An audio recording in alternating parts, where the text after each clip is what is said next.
Wananchi wa kijiji cha Gedamari, kata ya Gunyoda, halmashauri ya mji wa Mbulu, wameishukuru serikali kwa kuwajengea daraja ambayo ilikuwa ni kilio chao cha muda mrefu katika swala la usafiri, hususan kipindi cha masika. Kwa nyakati tofauti, wananchi wakaelezea furaha yao.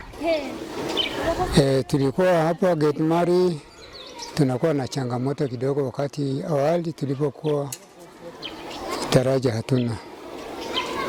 Baada ya sisi kuona kwamba tumeomba serikali, baadaye serikali imetufikiria na ikatusaidia hata daraja.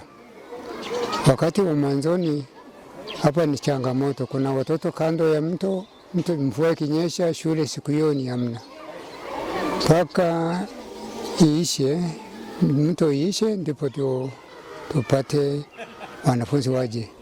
Msasi tuna saanati, msasi akiwa amesidiwa basi ndio hivyo tu, tunaomba Mungu tu hatuwezi kumsafirisha.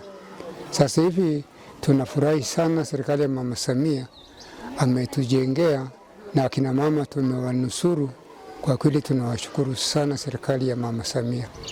Kujengea kwa daraja hili kumesaidia kuongeza ufaulu wa mtihani darasani.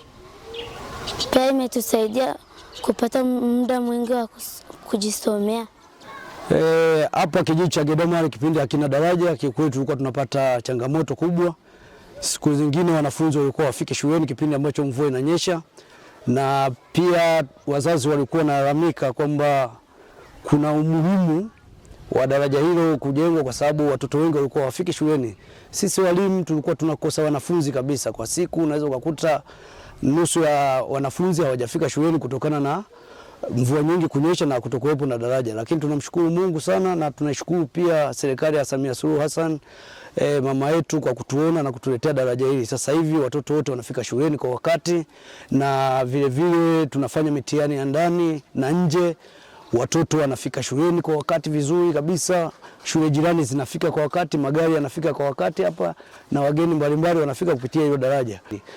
Pia hapa shuleni kwa sasa hivi watoto wanajisomea kwa muda wote na wanaondoka kwa muda unaotaka. Kwa hiyo ni faida kubwa kwa wanafunzi wao kitaaluma, inawajenga vizuri na kushiriki michezo mbalimbali kwa shule za jirani hapo ambazo zinavuka kwenye daraja hilo. Kwa hiyo tunashukuru sana kwa sisi walimu, kwa sababu tunafika na sisi pia kuelekea mjini, tunaenda vizuri, tunarudi kwa wakati. Kwa hiyo tunaipongeza sana serikali kwa kutuletea daraja hili. Asanteni. Tunaishukuru serikali kwa kutujengea daraja. Tunamshukuru Mama Samia ameweza kutujengea daraja ili tuweze kufika shuleni kwa wakati, tuweze kwenda kuhudhuria masomo ya ujirani mwema.